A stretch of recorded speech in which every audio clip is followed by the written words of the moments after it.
ॐ हिरण्यवर्णां हरिणीं सुवर्णरजतस्रजां चन्द्रां हिरणमयीं लक्ष्मीं जातवेदो महावः ताम् आवह जातवेदो लक्ष्मीमनपगामिनीं यस्यां हिरण्यं विन्देयं गामस्वं पुरुषानहम् अश्वपूर्वां रथमद्यां हस्तिनादप्रमोदिनीं श्रियं देवीमुपह्वये श्रीमार्देवी जुषतां कांसोस्मितां हिरण्यप्राकाराम् आर्द्वां ज्वलन्तीं तृप्तां तर्पयन्तीं पद्मे स्थितां पद्मवर्णां तामिहोपह्वये श्रियं चन्द्रां प्रभासां यशसा ज्वलन्तीं श्रियं लोके देवजुष्टामुदारां तां पद्मनीमीं शरणं प्रपद्ये अलक्ष्मीर्मे नश्यतां त्वां वृणे आदित्यवर्णे तपसोऽधिजातो वनस्पतिस्तव वृक्षोऽतबिल्व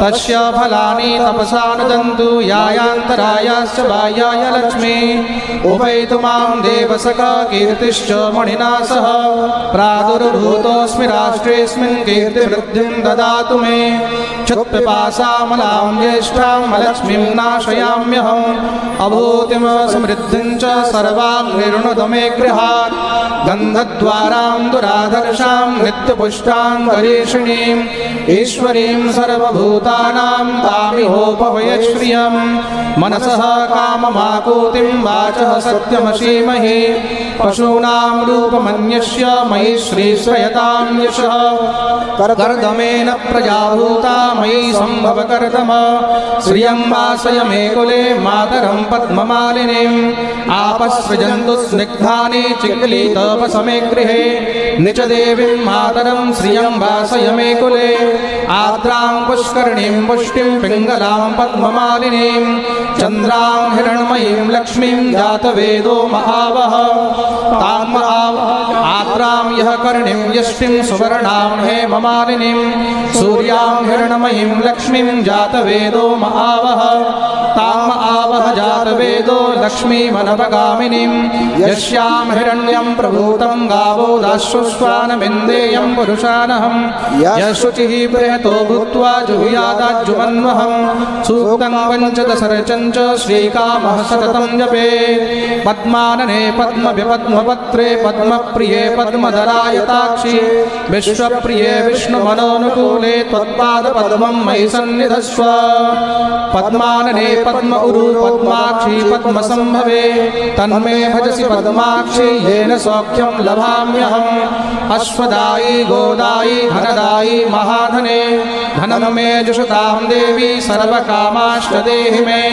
पुत्रपौत्रधनं धान्यं हस्तश्वाश्वतरीरथं प्रजानां भवसि माता आयुष्मन्तं करोतु मे धनमग्निर्धनं वायुर्धनं सूर्यो धनं वसु धनमिन्द्रो बृहस्पतिर्वरुणो धनमश्विना वैनतेय सोमं पिबतु वृत्रः सोमं धनश्च सोमिनो मह्यं ददातु सोमिनः न क्रोधो न च मात्सर्यं न लोभो न शुभामति भवन्ते कृतपुण्यानां भक्त्या श्रीसूक्तजापिनां सरसिजनिलये सरोजहस्ते धवलधरांशुकगन्धमाल्यशोभे भगवति हरिवल्लभे मनोज्ञे त्रिभुवनभूतिकरी प्रसीद मह्यं विष्णुपत्नीं क्षमां देवीं माधवीं माधवप्रियां लक्ष्मीं प्रियसखीं भूमिं नमाम्यच्युतवल्लभां महालक्ष्मै च विद्महे विष्णुपत्न्यै च धीमहि तन्नो लक्ष्मी प्रचोदयात् आनन्दः कर्दमः श्रीतश्चिक्लीत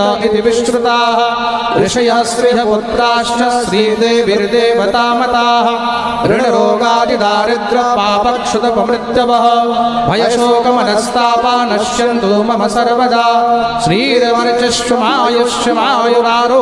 श्रीरवर्चश्वमायुष्यमायुरारोग्यमाविधाशोभमानं महीयते धनं धान्यं पशुं बहुपुत्रलाभं शतसंवत्सरं दीर्घमायुः ॐ महालक्ष्मै नमः ॐ महालक्ष्मै नमः ॐ महालक्ष्मै नमः बोलिए लक्ष्मी मैया বিজনেসের মধ্যে খুব লস চলছে, খুব মন দিয়ে শুনবে।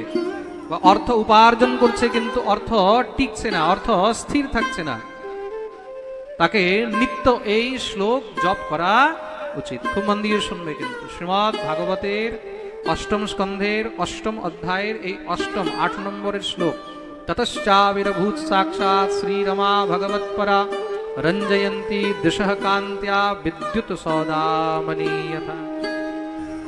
কেউ যদি চান তাহলে পরে ইউটিউব থেকে শুনে নোট করে নিতে পারেন। দয়া করে কেউ আমার কাছে এসব নিয়ে আবার আসবেন না যে মহারাজ জি একটু আমাদেরকে লিখে দেন না, আমাদেরকে বলে দেন। বারবার কমে আমি উচ্চারণ করে বলে দিচ্ছি, ইউটিউবে এই জায়গায় শুনে নেবেন, লিখে নিতে পারবেন। রুদ্রাক্ষের মালা বা পদ্মফুলের বীজের মালার মধ্যে এই মন্ত্র নিত্য জপ করলে, খুব মন দিয়ে শুনবেন, নিত্য 8টি করে মালা জপ করতে হয়। কয়টি মালা? 8 মালা। ততশ্চাবিরভূত সাক্ষাৎ শ্রীরমা ভগবৎপরা রঞ্জয়ন্তী দিশঃ কান্ত্যা বিদ্যুৎ সৌদামণি যথা। এই শ্লোক এটা লক্ষ্মী প্রাপ্তির জন্য, লক্ষ্মীকে স্থির রাখার জন্য। অপ্রাপ্ত লক্ষ্মী প্রাপ্ত হয়, প্রাপ্ত লক্ষ্মী চিরকাল সংরক্ষিত থাকে। এত পাওয়ারফুল মন্ত্র। ভগবতী লক্ষ্মী গোবিন্দের গলায় মালা অর্পণ করলেন। বলিয়ে লক্ষ্মী নারায়ণ ভগবান কি জয়। নমা মুকুন্দম নিরপেক্ষমীপ্সিতম। লক্ষ্মী নারায়ণের ছিলেন, নারায়ণের আছেন, আর নারায়ণেরই থাকবেন। খুব মন দিয়ে শুনবেন। যদি লক্ষ্মীর উপাসনা করতে হয় তাহলে একা লক্ষ্মীর উপাসনা করতে নেই কিন্তু, তাহলে নারায়ণের সঙ্গে লক্ষ্মীর উপাসনা করবে। একা লক্ষ্মীর উপাসনা করলে লক্ষ্মী কিন্তু চলে যাবে। কেন? একা লক্ষ্মী কার উপরে বসে থাকে জানো? হ্যাঁ, লক্ষ্মীর বাহন কে? জোরে বলো। উল্লু। লক্ষ্মীর বাহন হলো উল্লু। লক্ষ্মী উল্লুর উপরে বসে থাকে, তো তার যে একা লক্ষ্মীকে ডাকে লক্ষ্মী তাকে উল্লু বানিয়ে চলে যায়। আর লক্ষ্মী যখন নারায়ণের সঙ্গে থাকে তখন কার উপরে বসে থাকে জানো? হ্যাঁ, তখন গরুড়ের উপরে বসে থাকে। কার উপরে? গুরু নমস্তে গরুড়ারূঢ়ে। মা ভগবতী যখন নারায়ণের সঙ্গে থাকেন তখন কার উপরে থাকেন? গরুড়ের উপরে। আর গরুড়কে? গরুড় হলেন সাক্ষাৎ বেদের ধ্বনির বাণী। গরুড় যখন উড়ে না তখন তার পাখা থেকে বেদের ধ্বনি হয়। প্রেম সে বলো। নারায়ণের সঙ্গে যেখানে লক্ষ্মী আসে সেখানে বেদধ্বনি নিয়ে আসে, আর নারায়ণ যেখানে থাকে সেখানে লক্ষ্মী টিকে থাকে। কেন? লক্ষ্মী নারায়ণের চরণ ছাড়া থাকতে পারে না। নারায়ণকে যদি ভজন করো তাহলে লক্ষ্মী তোমার কাছে আপনি আপ টিকে থাকবে। প্রেম সে বলো।